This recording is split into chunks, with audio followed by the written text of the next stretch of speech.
साथ चल रहे हैं, इसका मतलब यहाँ पर ये वाली टर्म नहीं चल रही है, एफ ए बी वाली टर्म नहीं है। ये देख लो बस कि न्यूटन ग्रेगरी अगर लगाना है, पक्ष लगाना है, यही पता चलना चाहिए।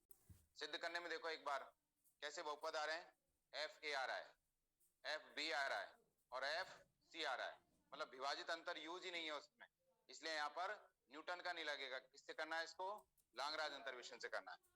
तीन मान है ए बी सी और इन पर फलन के मान कितने हैं, एफ ए एफ बी और ये एफ सी।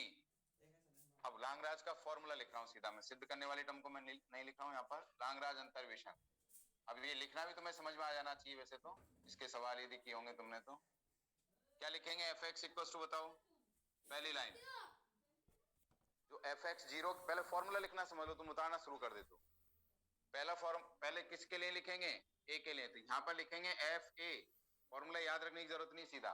फिर क्या करेंगे, ऊपर तो एक्स में से ए को छोड़ के माइनस करेंगे, क्या क्या माइनस होंगे बताओ, एक्स माइनस बी और एक्स माइनस सी, और नीचे क्या आएगा, ए माइनस बी और ए माइनस सी। फिर दूसरा लिखेंगे इसका एफ बी, थोड़ी सी कैलकुलेशन बड़ी है बस इसमें, क्या आएगा इसमें, एक्स माइनस ए और एक्स माइनस सी और नीचे बी माइनस ए और बी माइनस सी। एक लास्ट और आएगा अपने पास में एफ सी, तो सी के लिए लिखेंगे तब एक्स माइनस ए और एक्स माइनस बी और नीचे आ जाएगा सी माइनस ए और सी माइनस बी। अब लिख लो इस फॉर्मूले को, ये समीकरण नंबर 1। तो पहली चीज तो ये समझ में आनी चाहिए कि सर लांगराज क्यों लगा रहे हैं, न्यूटन क्यों नहीं लगा रहे हैं यहाँ पर। तो सिद्ध करने में आंसर दे रखा है, तो सिद्ध करने में विभाजित अंतर नहीं चल रहे हैं। जैसे सिद्ध करने मान लो एफ ए बी और एफ ए बी सी आ रहा होता, तब अपन न्यूटन का फॉर्मूला यूज करते हैं। जैसे अभी अपने पास में सिद्ध करने में आ रहा था F X one X two और एक्स वन, इसमें अलग अलग आ रहे हैं, तो अलग अलग अपने लांगराज अंतर्वेशन में होते हैं, एफ ए एफ बी और एफ सी।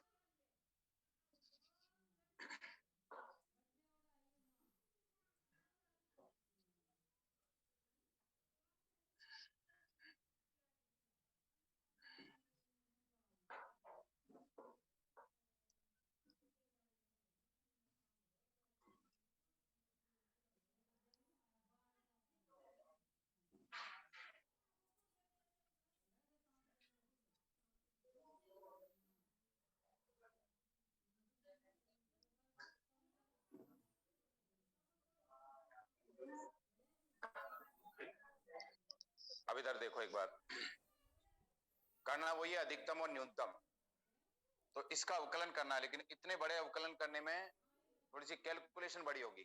तो सिमिलरिटी चल रही है सब में, देखो ए के बाद बी, बी के बाद सी, तो पूरे को एक पद में लिख लो, सिग्मा में एक टर्म लिख सकते हो इनमें से कोई सी भी। मैं पहली वाली टर्म लिख देता हूं, x minus b x minus c, जिससे सबके अवकलन नहीं करना पड़ेगा। तुम्हें लगे कि नहीं ऐसे नहीं लिखना चाहे तो इसका अवकलन कर दो, ए माइनस बी और ए माइनस सी, और यहां पर कितना, एफ ए। इधर समझो एक बार, सिग्मा लगा दिया ना, मतलब तीनों टर्म आ गए अपने पास।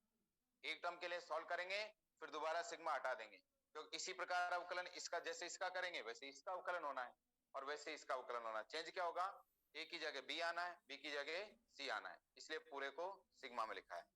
अधिकतम और न्यूनतम की बात कर रहा है, इसलिए अवकलन कर रहे हैं, बात समझ में आनी चाहिए। एफ डैश एक्स निकाल रहे हैं, पहले इसको एफ एक्स को और थोड़ा सा सॉल्व कर लेते हैं, जिससे अवकलन करने में सुविधा रहेगी। इसका गुणा करके लिख रहे हैं, तो क्या आएगा इसका गुणा, देखो एक्स स्क्वायर, ऐसे लिख दू माइनस का बी प्लस सी एक्स और ये प्लस का बी सी, और नीचे कितना, ए माइनस बी और ये ए माइनस सी, और यहां पर कितना, एफ ए। अब लिख रहा हूं इसका एफ डैश एक्स, अवकलन कर रहा हूं इसका सिग्मा में ही, तो अवकलन कौन कौन सी टर्म का होगा, देखो इसका एक्स स्क्वायर का कितना हो जाएगा, 2x, अवकलन समझ लो पहले। यहाँ पर x का कितना 1, तो क्या आ जाएगा b प्लस सी, इसका कितना होगा 0, तो नीचे ये वाली term as it is a minus B और ये a माइनस सी, और ये कांस्टेंट है, तो ये क्या आएगा यहाँ पर एफ ए।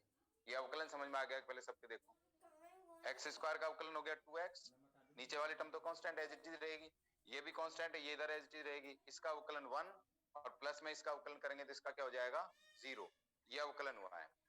अब इसी तरह से जैसे इसका अवकलन आया है, वैसे ही किसका आएगा, इसका आएगा, और वैसे ही उस वाले टर्म का आएगा अपने पास में। तो पहले तो ये लिखेंगे अधिकतम के और न्यूनतम के लिए क्या करते हैं अपन, अधिकतम तथा न्यूनतम। एफ डैश एक्स का मान किसके बराबर?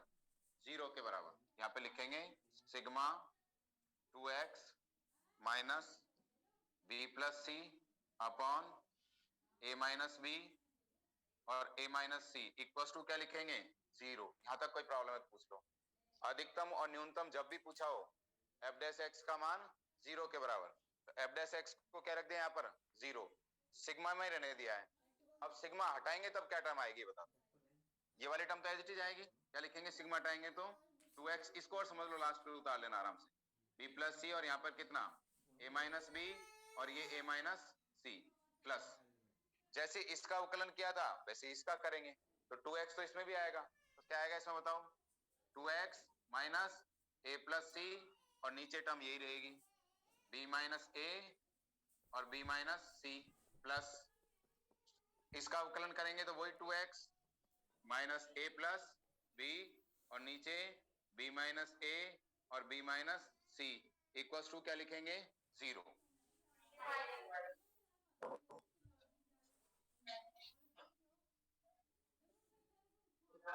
ये समझ में आ गया? सबके सिग्मा हटाया जो भाई एक का अवकलन करना पड़ा। तुम चाहो तो सिग्मा मत, अरे बात मत करो, तुम चाहो तो सिग्मा मत लगाओ, यहाँ पर तीनों का अवकलन भी कर सकते हो मल्टीप्लाई करके, लेकिन एक का अवकलन किया है, इसी प्रकार तीनों का अवकलन लिख दिया।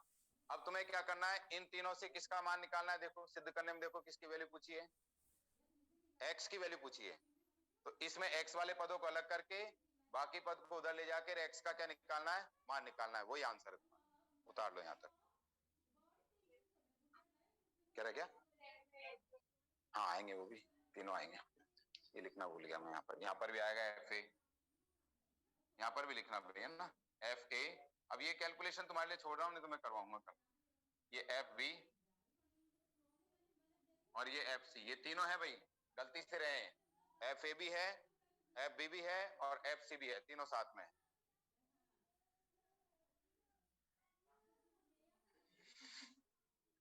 क्वेश्चन नंबर 13 कल बता देंगे, नहीं हुआ तो। पर इसमें क्या दिक्कत है? एफ डैश एक्स में प्रॉब्लम है कहीं?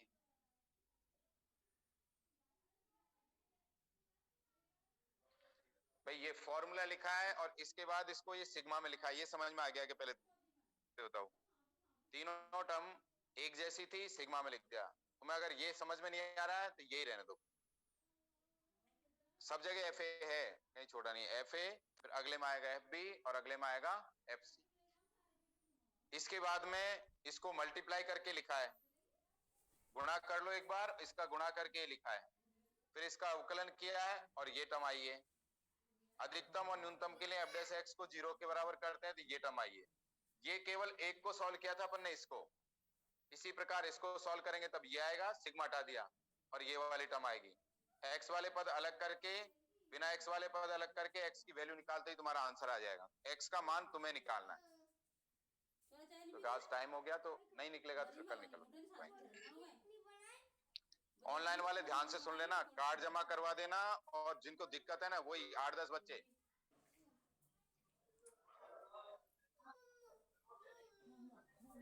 उसके बाद ही कल लिंक आएगी। अगर कार्ड जमा नहीं है तो लिंक नहीं आएगी, किसी के पास हटा दूंगा, ऑनलाइन में से रिमूव कर दूंगा। तो कल आके एक बार कार्ड जमा करवा के जाओ, जहाँ भी हो। काम से पढ़ते हैं तो ऑफलाइन का कार्ड जमा करवा के जाओ, काम से पढ़ो, कहीं से पढ़ो, और वीडियो ऑन रखना है फिर सबको।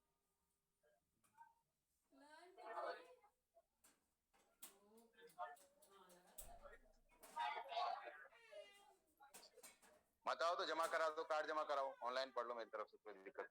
ऑनलाइन समझ में आ रहा तो ऑनलाइन पढ़।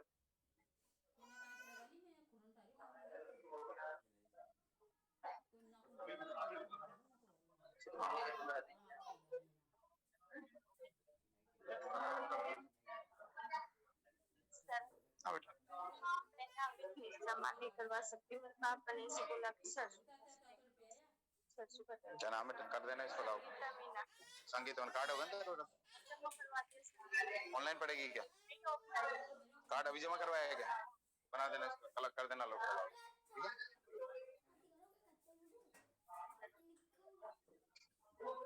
क्या समझ नहीं आया गौरव?